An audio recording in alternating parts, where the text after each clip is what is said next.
i-share ko po sa inyo ay ang difference, advantage, at disadvantage ng Airbnb at ng apartment. Pero bago po yan, ako nga po pala si Len Hagoba, dating OFW, at ngayon po ay nagninegosyo na dito sa Pilipinas. May kukwento po muna ako sa inyo. Bata pa lang ako, pinangarap ko na magkaroon ng sariling bahay. Yung maganda at medyo malaki. Problema, hindi naman kami mayaman. At hindi rin ako ganun katalino at kagaling sa klase. Nung nag-aaral kasi ako, yun ang basihan na magiging successful ka sa future. Pero lahat nagbago nung 18 years old na ako. Mula sa probinsya ng Quezon, lumuwas ako ng Maynila para makipagsapalaran. Nakahanap naman ako kaagad ng trabaho sa isang restaurant sa Makati. Medyo high class ang restaurant na ito. Kaya natuto ako ng communication skills. Makipag-usap na English ang salita. Nagtrabaho din pala ako sa SM Makati. Sumunod sa restaurant Shangri-La. Mga luxury perfume naman ang binibenta ko. At yun na nga naging susi para makapag-abroad ako. Fast forward, after 6 years na pagtatrabaho ko sa abroad, nakapagpundar ako ng bahay at lupa nang walang utang. At nasundan pa ito after 3.5 years. Nakapagpatayo ako ng 2 units na apartment. And after 2.5 years, nadagdagan pa ito ng 2 units.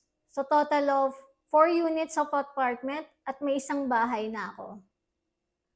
Noong 2020, naisipan ko na mag-for good. Kaya tinutukan ko na ang negosyong apartment. At dito ko napansin na ang dami ko pang dapat i-improve.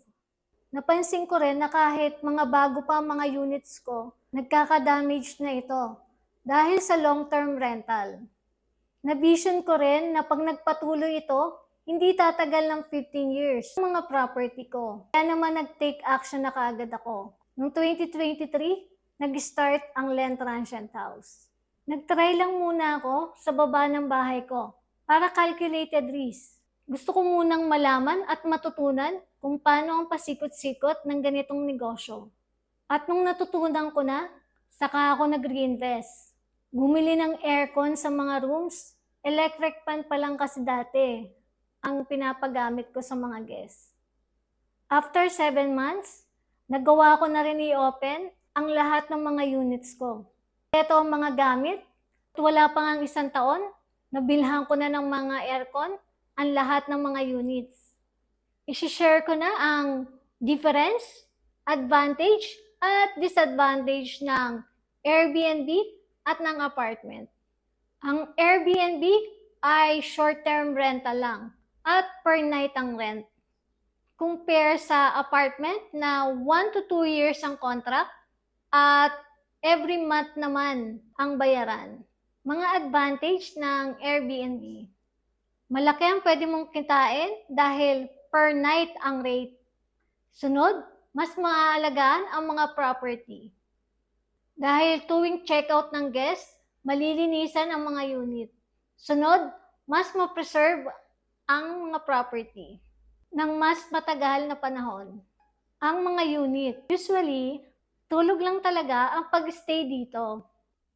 Disadvantage ng Airbnb. Kailangan ng maraming effort para sa digital marketing.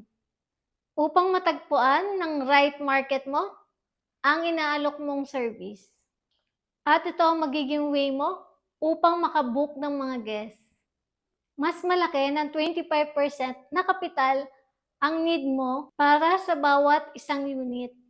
Need mo para sa renovation, para mas maging appealing pa ang unit mo sa mga guests. Pambili mo rin ng furniture like dining table, sofa bed, bed frame, at iba pa.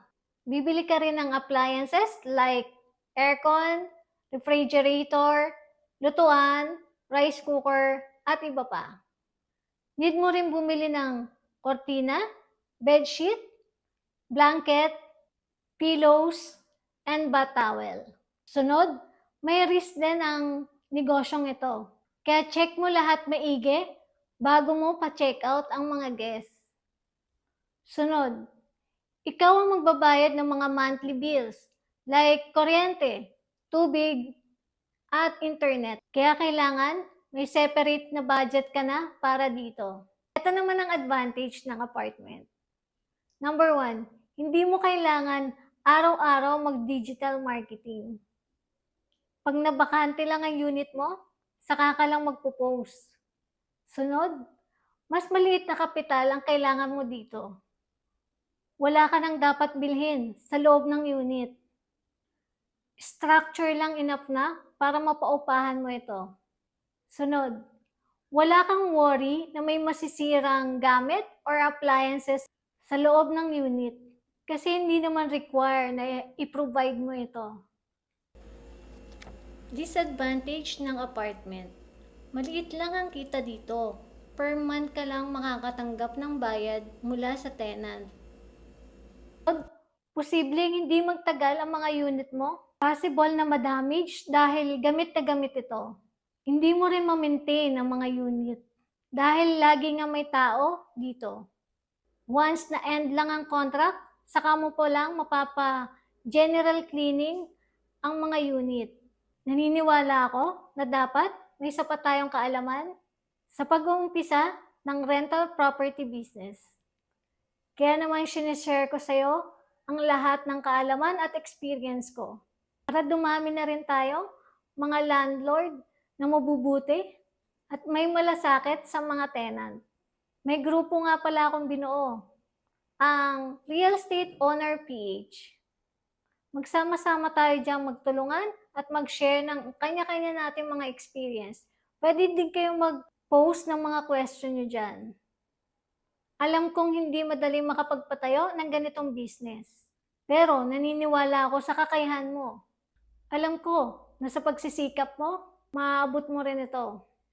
Alam kong nagustuhan mo ang video ko, kaya naman pa-like, follow, comment, and share mo na rin. Yung link nga pala nung kinikwento ko kanina, yung Len Transient House, nasa comment section sa baba. Again, ako nga pala si Len Hagoba, naniniwala sa kasabihang, kapag determinado ka, sigurado akong malayo ang iyong mararating. Bye!